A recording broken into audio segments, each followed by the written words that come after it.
I'd like to talk now a little bit about the Ron Paul revolution. I don't want to, this isn't going to be comprehensive or all encompassing, but um, I did want to touch on one idea here. And this idea is exemplified in an essay by Albert J. Nock entitled Isaiah's Job. Uh, I don't know when he wrote it, but it would have been a long time ago. And basically, in this essay, he describes what he calls the remnant, which is a population of basically the faithful that are spread out throughout society, and they're very rare. You don't see them, but they are there. And basically, if you should stand for the right thing, if you speak the truth, these people, this remnant, will find you. And I believe that this is a very eerily accurate description of Ron Paul's political support, at least its beginnings and the seeds which grew with his presidential campaign in 2007 and 8. If you look at the American polity, it's very diverse, and contrary to what a lot of people think, it kind of always has been.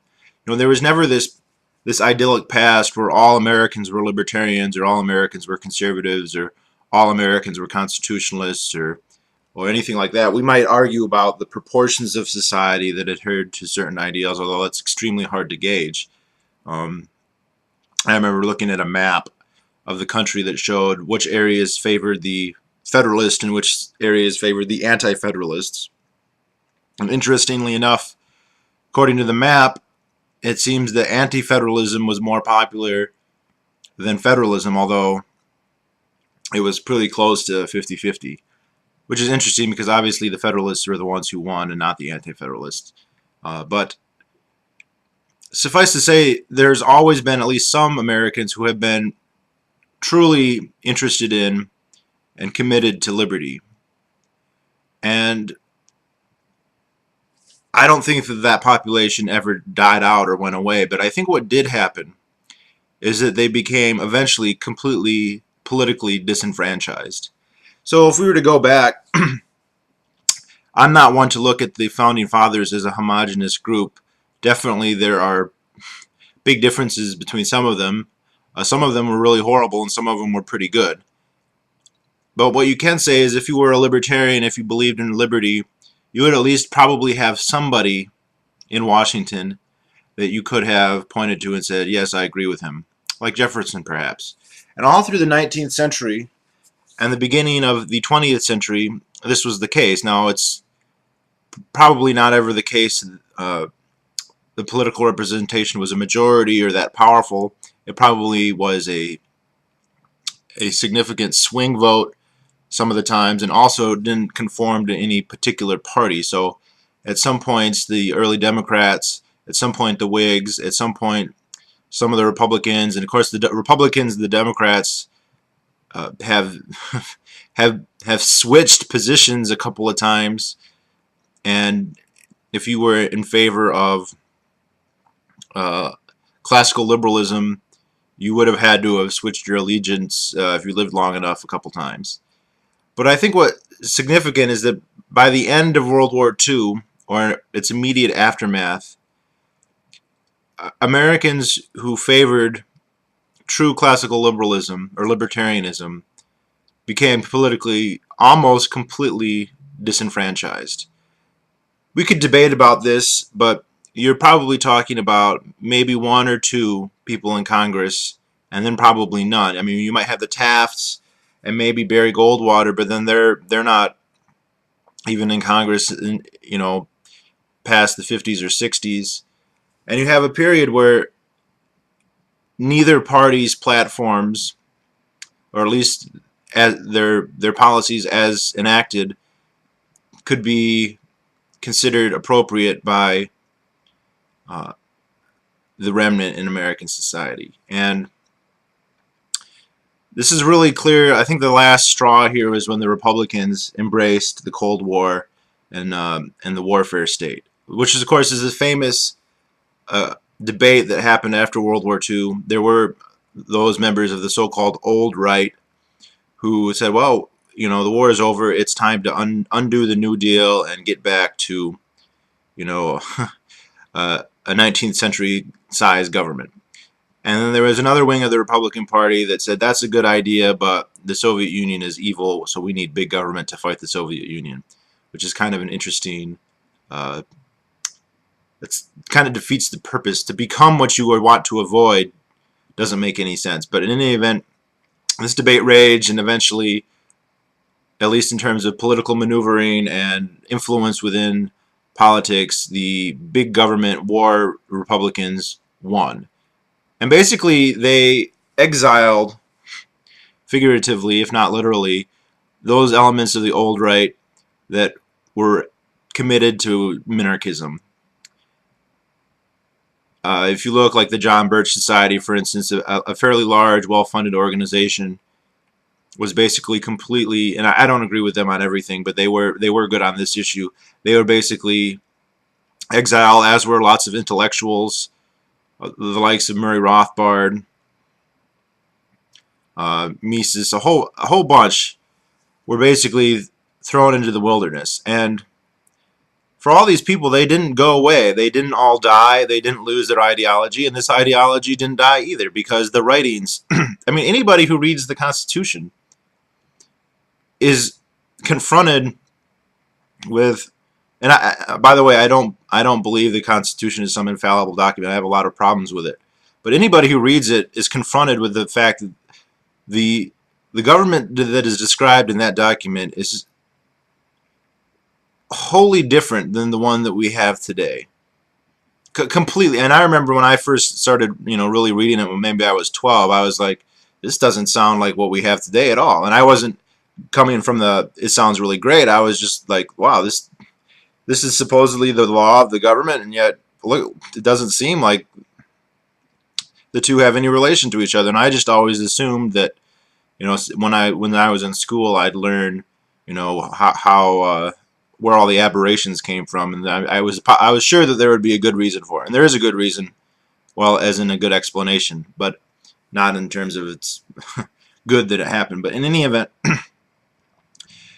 the literature, the how do I say, the political consciousness, the classical liberal view, even though it didn't have political representation, did not die, and it continued.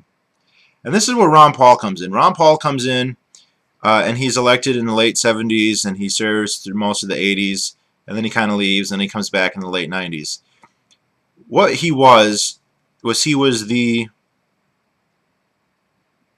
only person in government, at least the national government, and very few of the state government would have compared, who the remnant could look at and say, I agree with him. And not only that, he was very good by any standard. So there have been comparisons, people have attempted to show, how does he compare in libertarian estimations to even people like Thomas Jefferson.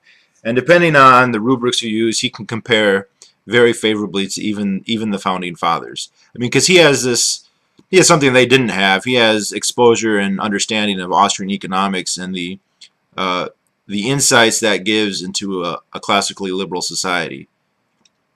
To a degree no other politician in history has ever had. There's 2 or 3 in Europe who are now kind of following in his footsteps in this regard, but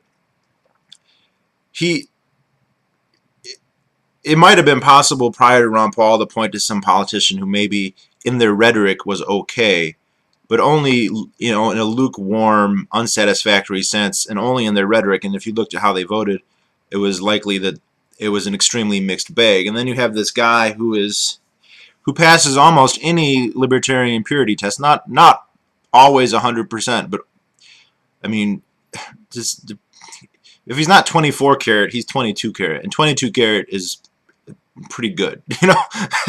There's nobody who's going to say that's insufficient. And so the genesis, the roots of his following, so to speak, aren't really anything that he planted or that he cultivated himself.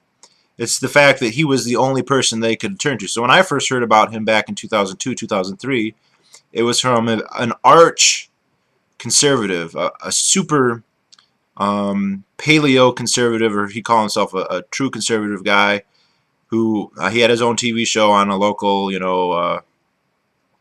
public broadcast channel, and he was the kind of guy who basically thought all taxes should be abolished. That he wasn't an anarchist, but he thought that the government should can't violate any moral principles that the rest of us can't violate. It has to operate within the same. There can't be a double standard in terms of ethics and morality. And you watch this guy for a while, and you basically think, well, there's no way he would support anybody. And then he'd say, well, there is one man, there is one congressman who I do respect and who does conform to my ideology, and that, of course, is Ron Paul. And I thought, who is this Ron Paul guy? To meet this guy to pass muster with this guy is pretty impressive. And that's when I first looked at him. So there are lots of people like that spread out all over the country, not in high concentrations anywhere except perhaps in Ron Paul's district. And when he slowly over the years gained the attention of these groups, and when he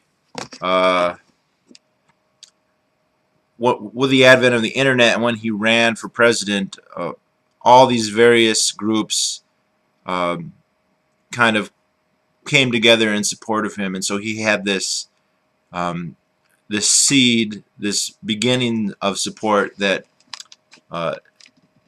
he could rely on. Now, he has definitely grown that since then, but it has, as he always points out, it's not him so much as the message. He has been basically a corridor into other ideas, and I think he's explicitly attempts to do this. That's why in all his books he always gives you reading lists, basically, and the reading lists are pretty hardcore. I mean, Rothbard and Bastiat and Mises and Hayek. This isn't like, oh, get the latest book by Glenn Beck or some David Gergen or some cookie cutter Republic. This is serious stuff, and he's like, go read this, and it works. I mean, I've seen videos of people who not very political. They liked Ron Paul because he was against the war, and didn't know that much else. And before you know it, they're reading Theory of Money and Credit by Mises, and concluding that we should have a free market in money. So anyway, if you read the article The Remnant by Albert J. Nock, I think it describes almost to a T exactly where Ron Paul's initial support has come from and where his popularity comes from. It's not anything to do with him. It's not a personality cult. It's not that he's a really savvy investor or campaign organizer. It's just that the idea is that he have a lot of purchase to at least certain segments of the American polity, and since he has a monopoly basically on that, because there's for so long. This has maybe very recently changed with the election of congressmen like Justin Amash and of course Paul's son, and maybe one or two others. But for the longest time, for 30 years, if you believed in classical liberalism, if you believed in liberty, you had one choice, and I don't know, it's worked out pretty well for him, and I hope it continues to. So that's it for now.